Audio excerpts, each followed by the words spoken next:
What if the guy nobody notices just ended a VP's entire career, with one quiet policy tweak? No screaming. No big confrontation. No viral LinkedIn post. Just a calm, boring-looking analyst who saw something everyone else missed. And the CEO. He was watching the whole time. If you think staying quiet and doing good work keeps you safe in corporate America today, you need to watch this until the end. Because the rules have changed, and the quiet ones are winning. Hey, it's your friend who's been in enough soul-crushing corporate meetings to know how this game really works. I've sat in those fluorescent-lit rooms where the loudest voice gets the promotion, while the person actually keeping the company alive gets overlooked. Today I'm breaking down a story that sounds like it came out of a corporate thriller, but it's happening right now in companies across America, from mid-sized manufacturers in the Midwest to tech firms in the suburbs. A flashy VP got destroyed by a policy move so subtle most people wouldn't even notice it. This isn't gossip or revenge fantasy. This is a masterclass in how real power actually works in 2026. Grab something to drink, get comfortable, and let's get into it. I promise every minute will be worth it. The flashy VP syndrome that's killing careers. Let's start with the villain of this story, the type of leader we've all seen. He's the VP who walks into every town hall like he's running for president. Big smile, rehearsed jokes, slides full of buzzwords. We're going to disrupt the industry. This new initiative will 10x our revenue by Q4. The room claps. Leadership loves the energy. But 6 months later, the numbers don't lie. Expenses are up. Morale is down. Key people are quietly updating their resumes. I've seen this exact pattern play out in real life. Take my buddy Mike, who worked at a regional bank in Ohio for 12 years. Solid guy, married, 2 kids, coaches Little League on weekends. The bank brought in a new VP of operations from a bigger city. This guy came in swinging. New slogans painted on the walls. Expensive offsites at fancy resorts. He talked nonstop about agile processes and synergistic efficiencies. Everyone was impressed at first. The CEO even praised him publicly for bringing fresh vision. But Mike, who handled day-to-day operations, started noticing cracks. The new approval process the VP pushed looked great on paper. Faster decisions, fewer steps. In reality, it created massive compliance holes that could have exposed the bank to regulatory fines in the millions. Mike tried to raise it casually in meetings. The VP brushed it off. Don't be so negative, Mike. We're moving fast here. Sound familiar? How many times have you watched this happen? The warehouse manager in Pennsylvania grinding 50 hours a week while the new regional director flies in for photo ops. The nurse in Texas who knows the new scheduling system is burning out staff, but the administrator only cares about hitting quarterly metrics. The accountant in Illinois who sees the budget gimmicks but gets told to stay in your lane. This is the flashy VP syndrome. It's everywhere in America right now. These leaders mistake volume for value. They tie their entire identity to big promises instead of quiet execution. And in 2026, with tighter regulations, economic pressure, and AI watching everything, that approach is becoming lethal. The VP in our story made one fatal mistake. He believed being the loudest person in the room made him untouchable. He was dead wrong. And the quiet analyst was about to prove it. Let me pause here and ask you something. Have you ever been in a meeting where someone pitched a brilliant idea that you knew would create problems 6 months down the road? Did you speak up? Or did you stay quiet because you didn't want to be labeled not a team player? That hesitation is exactly what these flashy VPs count on. But one person in our story stopped hesitating. The quiet analyst's secret weapon. Now let's meet the hero almost nobody noticed at first. We'll call him David. Mid-30s. Wears the same 5 gray button-down shirts on rotation. Shows up at 7:45 every morning, eats lunch at his desk, leaves by 5:30 to coach his daughter's soccer team. No happy hours. No office politics. Just deep, focused work. David wasn't trying to take anyone down. He wasn't gunning for the VP's job.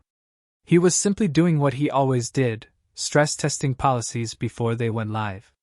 One Tuesday afternoon, while reviewing the VP's new, streamlined approval process, David found a quiet contradiction.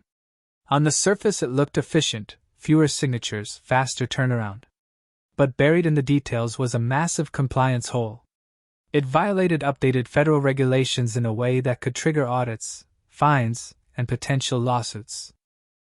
Most people would have either ignored it or caused unnecessary drama. David did neither. He wrote a short, calm, 2-page memo. No accusations. No emotion. Just clear facts, data tables, and one suggested policy adjustment that would fix the issue without killing momentum. He sent it through normal channels to compliance, then legal, then up the chain. That's it. No grand speech. No leaked emails to the board. No dramatic exit. Just one precise, well-documented move. 3 weeks later, the questions started. Compliance team first. Then legal. Then the board asked for a special review. Suddenly the VP's flagship initiative had a giant red flag on it. Because he had tied his entire reputation, bonuses, and future to that one policy, it started dragging him under like an anchor. Let's make this real for you. Imagine you're a logistics coordinator in Pennsylvania like Sarah, a single mom working for a mid-sized distribution company. She noticed a new routing policy the operations VP pushed was increasing fuel costs by 18% and causing driver fatigue complaints. Instead of complaining, she spent her evenings building a simple spreadsheet model showing the real impact. She sent it up quietly. 3 months later, the VP was reassigned. Sarah got promoted and a $12,000 raise. Or take Jamal, an IT analyst in suburban Atlanta. His company rolled out a flashy new software system hyped by the CIO. Jamal found security vulnerabilities that could expose customer data. He documented it calmly. The CIO fought it at first, but when a near-miss incident happened, Jamal's memo saved the company from a potential breach costing millions. Jamal is now head of cybersecurity. The CIO. Pursuing other opportunities. These aren't Hollywood stories. These are happening to average Americans right now. The secret weapon isn't charisma. It's precision. It's seeing what others miss and documenting it without ego. David didn't destroy the VP's career out of spite. He simply refused to look away from reality. And that quiet refusal changed everything. Let me hit you with a pattern interrupt here. What if the reason you're stuck in your career isn't because you're not loud enough, but because you're not precise enough? Most people focus on being liked. The quiet winners focus on being undeniable.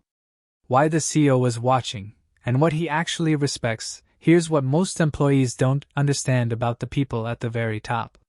CEOs aren't impressed by the loudest voice in the room. They're not impressed by fancy presentations or buzzword bingo. They're impressed by people who protect the company from stupid, expensive, career-ending mistakes. In this case, the CEO had been getting nervous about the VP's flashy style for months. Revenue projections kept missing. Key talent was quietly leaving for competitors. Expenses were ballooning. But he didn't have clear, documented proof to act, until David's policy memo landed on his desk. That memo gave the CEO political cover. Suddenly he could say in board meetings, "We caught this early thanks to strong internal review processes." It protected the company and protected the CEO's own reputation. David didn't get a parade or a viral company-wide email. He got something far more valuable. Real respect from the top. 6 months later he was promoted into a senior strategy role that people with twice his tenure usually couldn't touch. The VP. He's now pursuing other opportunities. You know what that means. Career over. Reputation damaged. Starting from scratch somewhere else, if he's lucky. This is the part that should wake you up if you're grinding away thinking hard work alone is enough. The game isn't always won by the best talker or the best networker. Sometimes it's won by the person who sees the hidden risks and acts with quiet precision. Think about it. In your own company, who really has power? Is it the person who speaks the most in meetings? Or the person whose opinion makes everyone stop and listen because they're always right about the details that matter? CEOs are human.